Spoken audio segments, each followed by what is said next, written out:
Episode 9, Jika Terlahir di Keluarga Kaya.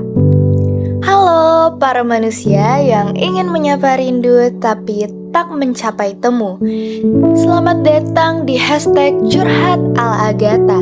Selamat bertemu dengan jam kritis 11 WIB. Biasanya lagi menghayal tentang masa depan kan? Akhirnya malah dibilang pemalas dan dituduh tidak punya masa depan. Podcast episode 9. Kita masih bahas tentang masa kecil. Saya masih di awan, mengemudi roket yang isinya penumpang-penumpang yang sering menyalahkan diri sendiri dengan pertanyaan yang selalu sama. Kenapa sih saya terlahir di keluarga ini? Puji Tuhan kalau saya pribadi terlahir dari keluarga yang berkecukupan. Maksudnya cukup dalam biaya makan dan pendidikan.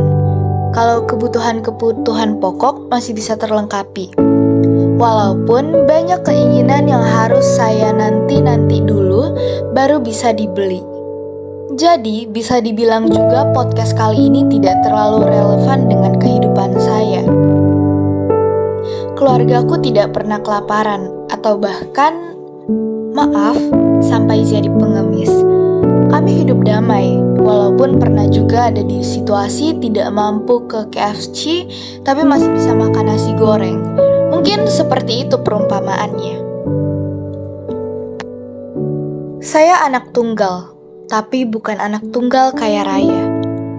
Dulu waktu saya masih kecil, rasanya lebih seru nonton sinetron nih dan FTV daripada nonton Upin Ipin, Doraemon, SpongeBob, atau Dora.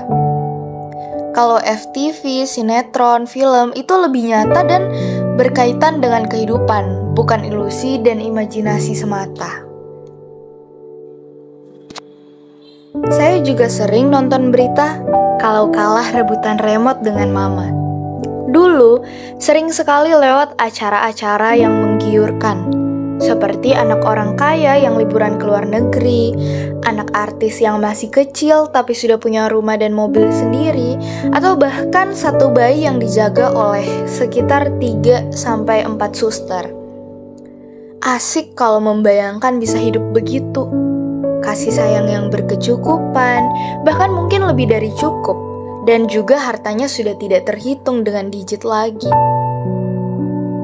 Punya rumah di beberapa kota. Wah, seru ya kalau cerita ke teman-teman. Saya punya rumah di kota A, B, C, terus rumahnya didesain dengan kartun-kartun keren. Misalnya rumah dengan desain Hello Kitty. Terus bisa pajang foto keluarga besar di ruang tamu. Iya sih, biasanya di ruang tamu ya. Atau di kamar mungkin. Ini foto di mana? Oh, ini waktu liburan di Amerika. Waktu itu mama belikan mainan harga 10 juta.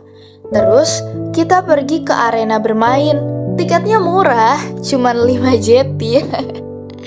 Beli rumah serasa beli kacang rebus. Enak ya jadi anak orang kaya. Mau bagi cerita lagi, tapi yang ini kisahku, bukan kisah orang lain. Dulu, mama punya usaha yang cukup maju. Penghasilannya bisa belasan juta per bulan. Dan pada masa itu, uang segitu sudah termasuk banyak sekali. Terus, mama beli tanah yang rencananya mau dibuat rumah. Saya sudah request banyak sekali. Nanti, halaman depan bagian kiri akan ada bunga-bunga warna putih. Ada mawar, melati, bunga matahari, tulip, dan bunga apapun yang mau mama tanam. Terus, di bagian kanan itu bagianku untuk menanam cabai, tomat, bawang, dan buah-buahan kayak apel, pir, semangka. Nanti rumahnya jangan terlalu besar, repot kalau dibersihkan. Warna rumahnya biru dan krem. Kayak di tiang-tiang itu warnanya krem, bagian sudut-sudutnya itu krem, terus dominannya sih biru ya pengennya. Terus 2 lantai, supaya kalau malam bisa lihat langit. Kalau hujan, udaranya lebih sejuk. Nah, nanti di belakang rumah ada kolam renang. Tapi jangan terlalu dalam ya, soalnya saya tidak bisa berenang. Walaupun kolam renangnya tidak dalam, tapi harus luas. Terus, untuk kamar, 4 kamar saja sudah cukup. 1 kamarku, 1 kamar mama dan papa, 1 kamar oma, dan 1 kamar persiapan saja. Kalau nanti ada tamu yang datang untuk menginap. Di kamarku sih pengennya ada kasur susun ya, maunya ada 2 susun. Jadi kalau bosan tidur di kasur tingkat 1 bisa pindah ke bagian kasur tingkat 2 yang di atasnya. Nanti kamarku catnya warna biru muda.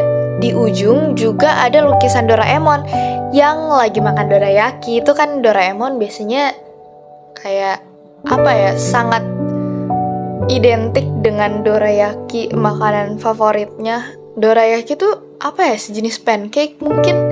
Ya intinya namanya dorayaki, aku nggak tahu nama aslinya apa. Terus nanti ada lemari baju warna krem atau putih. Nanti beberapa bajuku akan disumbangkan ke orang yang membutuhkan. Ya kan? Daripada menumpuk di lemari. Rencananya mau beli miniatur kecil, miniatur Doraemon, miniatur Shinchan, yang lucu-lucu lah, yang kecil-kecil itu. Biar bisa dipajang di lemari kaca kecil. Oh ya, harus ada ruangan khusus sebagai perpustakaan. Nanti ada rak buku besar di sana. Nanti perpustakaan itu sekalian ruang musik pribadi. Terus ada ukulele, gitar, piano, dan biola. Jadi, 1 ruangan itu buat perpustakaan, ruang musik, ruang main game, bahkan ruang balet, dan menari juga. Ya, membayangkan sih ya, itu ruangannya seluas apa. Tapi kalau misalnya dihemat dan didesain dengan minimalis tapi muat semuanya, itu bagus juga sih. Bahkan lebih bagus karena lebih mudah untuk dibersihkan kan. Jadi kan dalam 1 ruangan ada 4 sisi. Di setiap sisi itu temanya beda.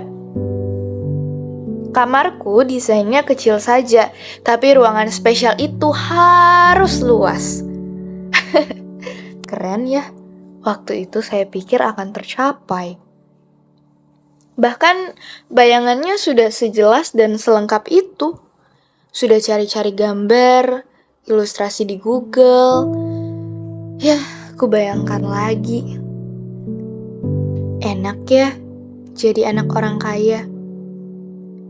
Enak ya jika terlahir di keluarga kaya. Pasti hidupnya nyaman dan tenang. Oke, kita lanjut cerita di episode 10. Supaya di next episode bisa ada topik juga. Di podcast episode 9 dan episode 10 akan diupload di hari yang sama, hari Rabu, kemungkinan tuh tanggal 14 Desember. Saya akan menceritakan kelanjutan tentang rumah impian saya yang tadi sudah saya jelaskan secara sangat detail. Dan sebenarnya saya juga ingin minta maaf karena di podcast 9, episode 9 dan episode 10 mungkin 90% akan menceritakan pengalaman saya. Tapi saya harap kalian tetap menikmati podcast-podcast saya. Dan terima kasih juga sudah mau menonton setiap podcast yang ada di channel YouTube saya. Dan mungkin ini juga suatu saat akan di-upload di Spotify. Tapi ya masih rencana, doakan saja ya. Oh ya, saya juga penulis, lebih tepatnya pengarang, yang semoga saja bisa menerbitkan novel pertamaku di tahun 2022 ini. Akun Instagram saya menyaparindu23. Boleh di follow, boleh juga tidak. Saya upload setiap hari Rabu di YouTube ini. Juga ada video baru setiap hari Rabu atau Rabu dan Sabtu jika ada waktu luang dan niat. Bahagia terus karena hidup milikmu. Selamat hari Rabu, selamat malam, dan selamat tidur. Jangan lupa berdoa.